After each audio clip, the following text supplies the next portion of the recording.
Hello friends, मैं पूजा राठौर अपने YouTube channel आशा study point पे आप सभी का स्वागत करती हूँ। रस की श्रृंखला में आज हम लोग विभत्स रस के बारे में पढ़ेंगे और देख लेते हैं विभत्स रस की परिभाषा क्या होती है।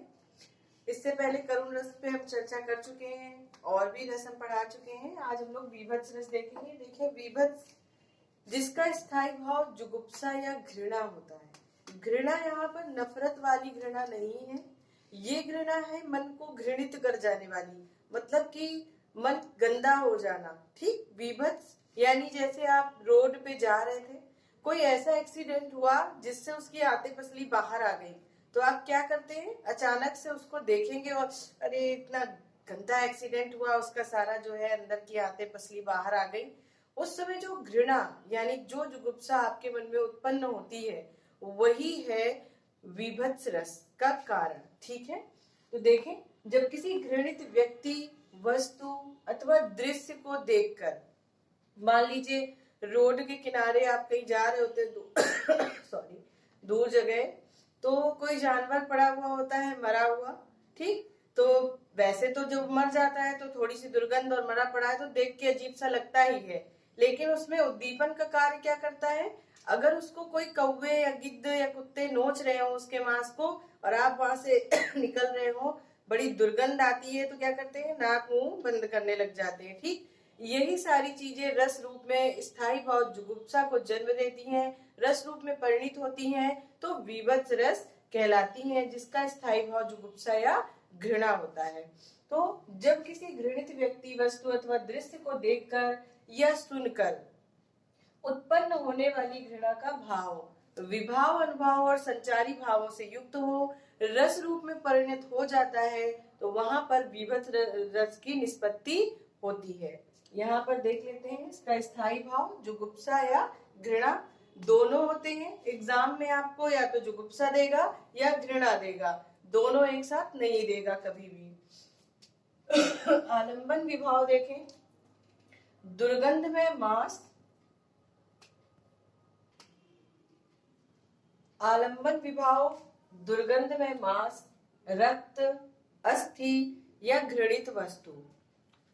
उद्दीपन विभाव, अभी जो मैंने बताया कि चीजें क्या होती हैं, बढ़ जाती हैं। आप किसी बदबूदार चीज से क्या है, नाक मुंह सिकोड़ने लग जाते हैं, नाक बंद करते हैं, तो रक्त यानी खून को देख लीजिए, कहीं मांस का सड़ना, कोई जीव जंतु सड़ गया हो, मर रहा हो, कीड़े पड़ जाना, तो उसकी डेड बॉडी जो होती है उसमें कीड़े पड़ जाते हैं, उन्हें देखकर दुर्गंध आना, ये सब क्या है? आपके उस जुगुप्सा के भाव को और उद्दीप्त कर देता है, यानी तीव्र कर देता है या बढ़ा देता है। पशुओं का इन्हें नोचना, इनको देखकर तो कोई देख ही नहीं सकता कि कैसे एकदम गंदा सा आपको लगेगा देख के। अनुभाव क्या है? उसके बाद हम कैसी प्रतिक्रिया व्यक्त करते हैं? नाक मुंह बनाते हैं, नाक को बंद कर लेते हैं, मुंह देख के अजीब सा कर लेते हैं, थूकते हैं बार बार। ठीक है, आंखें मीच लेते हैं, वमन, कभी कभी उल्टियां तक हो जाती है व्यक्ति को। अगर बहुत बुरी दुर्गंध आ रही होगी तो आप बिल्कुल उल्टी कर पाएंगे।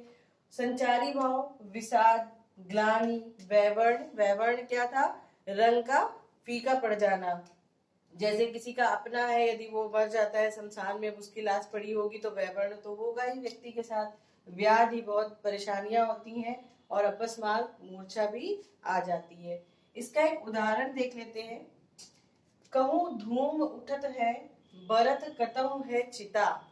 यानी शमशान घाट का ये आपको दृश्य दिखाया जा रहा है कि कहीं धुआं उठ रहा है, लाशें जल रही हैं, धू धू करके धुआं उठ रहा है। कहूं बरत है चिता, कहीं चिताएं जल रही हैं। कहूं होत रोर, कहूं अस्थि धरी है, कहीं लोग दहाड़ दहाड़ के रो रहे हैं, कहीं पे अस्थियां बिखरी पड़ी हैं, जल गई है लाश तो अस्थियां पड़ी हैं।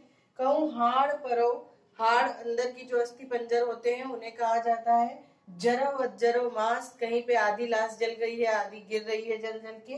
कहूं गीद भीर, कहीं पे गिद्धों ने भीड़ लगा रखी है मांस को खाने के लिए, और मांस नोचत भरी है, और मांस को नोच रहे हैं। तो ऐसे दृश्य को देखकर आपके अंदर जो जुगुप्सा या घृणा का भाव उत्पन्न होता है, वो विभत्स रस कहलाता है। इसको आप चाहें तो कैप्चर कर सकते हैं। मैं हट जा रही हूँ, आप लोग क्लिक कर लीजिए। देखिए, और एक उदाहरण और देखते हैं। रक्त मांस के सड़े पंख से उमड़ रही है। ये युद्ध क्षेत्र के बाद का दृश्य है कि युद्ध में जब एकदम हजारों लोगों की मृत्यु हो जाती है, काट दिए जाते हैं, मार दिए जाते हैं, तो उनके जो धड़ हैं वो पड़े हुए हैं, ठीक है, उनके मांस जो है, रक्त है, सब सड़ रहा है वहां पे। तो देखें, रक्त मांस के सड़े पंख से उमड़ रही है, यानी कि खून और मांस जो सड़ गया है, पंख मतलब कीचड़, मतलब इतना ज्यादा हो गया है खून और इतने मांस के टुकड़े हो गए कि जैसे वो दलदल या कीचड़ सा बन गया है उनके रक्त और मांस का, से उमड़ रही है, यानी कि घनघोर सी एकदम दुर्गंध आ रही है, महाघोर दुर्गंध, रुद्ध हो उठती श्वासा, इतनी दुर्गंध आ रही है कि सांसें भी रुक जा रही है, वहां पे कोई जाए अगर तो सांस भी ना ले पाए। तैर रहे गल अस्थि खंड शत, इत अस्थियों के एकदम झुंड लग गए हैं, ढेर लग गए हैं। रुंड मुंड हत, किसी के हाथ पैर कटे हुए हैं तो किसी के शरीर में मुंड नहीं, यानी कि सिर नहीं है। कुत्सित कृमि, उनमें कीड़े पड़ चुके हैं। संकुल करदम, और करदम भी होता है कीचड़ यानी पंख, ढेर लग गया है युद्ध क्षेत्र में एकदम लाशों का, खून का, सड़े हुए में महानाश के, यानी इतना विनाश का भयावह दृश्य है। अगर ऐसे दृश्य को कोई भी देखे तो जुगुप्सा या घृणा उत्पन्न होती है, बीभत्स रस वहां पर परिणत होता है। तो यहाँ विषय कौन हो जाएगा? विषय यानी आलंबन विभाव, दुर्गंध में मांस, रक्त, अस्थियां, उद्दीपन क्या हो जाएगा? रक्त और मांस का सड़ना, कीड़े पड़ना। यहाँ पे जो लिखा है सेम वही चीजें आप यहाँ पे अप्लाई कर सकते हैं। बाकी इसके उदाहरण सरल होते हैं जिन्हें देखकर ही आप समझ जाएंगे कि ये विभत्स रस का उदाहरण है। एक दो उदाहरण और देख लेते हैं। नेक्स्ट देखिए, आंखें निकाल उड़ जाते, क्षण भर उड़कर आ जाते, शव जीभ खींच कर कौवे, चुभला चुभला कर खाते, भोजन में स्वान लगे, मुर्दे थे भू पर लेटे, खा मांस चाट लेते थे, चटनी सम बहते बेटे। तो देखिए, ये भारतेंदु हरिश्चंद्र जी की रचना से है, ठीक है। यहाँ पे पंक्तियों को पढ़ने से ही आपको समझ में आ जाएगा, जहाँ पे लाश, सड़न, मुर्दे, मांस, इस तरह की बातें जहां पर भी हो रही होंगी वहां विभत्स रस की निष्पत्ति होगी।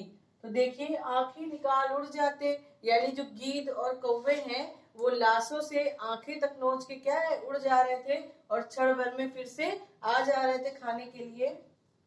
शव जीभ खींच कर कौवे, चुभला चुभला कर खाते। और जैसे किसी को नॉनवेज बड़ा पसंद हो तो बड़ा मस्त होके वो खाता है ना, उसी तरह से यहाँ कौवों को भी नॉनवेज बहुत पसंद है और वो चुभला चुभला कर क्या कर रहे हैं, जीभ से सौ से खींच खींच कर उसको खा रहे हैं। भोजन में स्वान लगे, कुत्ते जो है वो उनको पूर्ण आहार मिल गया, बड़े मजे से नोच नोच कर खा रहे हैं। मुर्दे जो थे वो बिखरे पड़े हुए थे शमशान में, और मांस को वो ऐसे चाट रहे थे जैसे चटनी को चाटा जाता है, ठीक है। और दूसरा देखें, सिर पर बैठो काग, आंख दो खात निकारत, उसी से आगे का वर्णन है कि सिर पर जो है कौवे बैठे हैं, लाश पड़ी है, कौवे ऊपर बैठ के उसकी आंख तक निकाल निकाल के खा रहे हैं। खींचत जीभ सियार, और सियार जो है वो जीभ को खींच रहा है शव से। अति आनंद और धावत, उसे अति आनंद आ रहा है ऐसा करने में। गीद जांग को खोद खोद के मांस उपारत, और बॉडी में जो जांग में गिद्ध जो है उससे नोच नोच के मांस को छितरा रहा है, निकाल रहा है। स्वान आंगुरिन काट काट के, और कुत्ता जो है वो उंगलियों को काट काट के खा रहा है। ऐसे जो विदारक दृश्य हैं, जो ग्लानि भर देते हैं, जो घृणा भर देते हैं, वो सब विभत्स रस के उदाहरण हैं। एक दो उदाहरण और देख लेते हैं।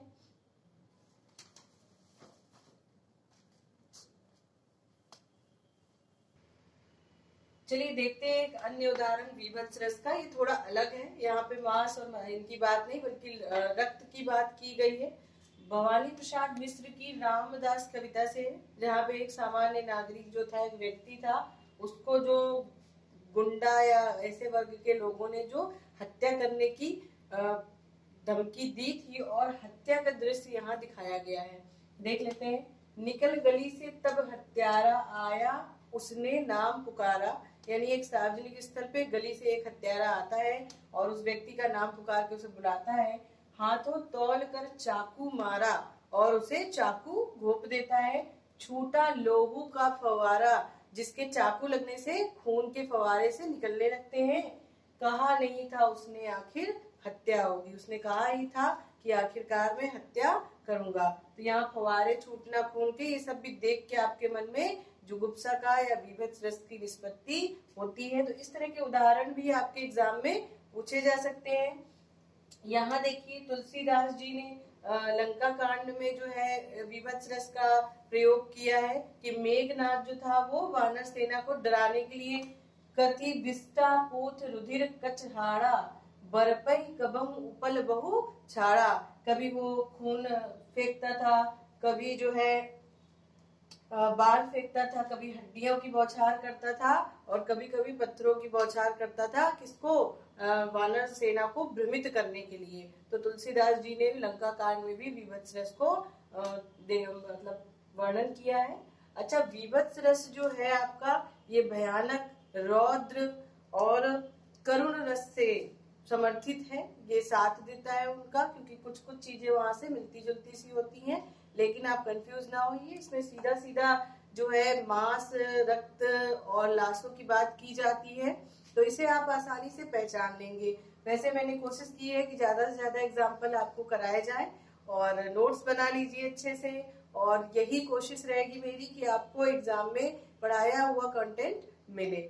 तो अगर वीडियो आपको पसंद आता है तो प्लीज लाइक सब्सक्राइब जरूर करें, अपने दोस्तों तक शेयर करें। धन्यवाद।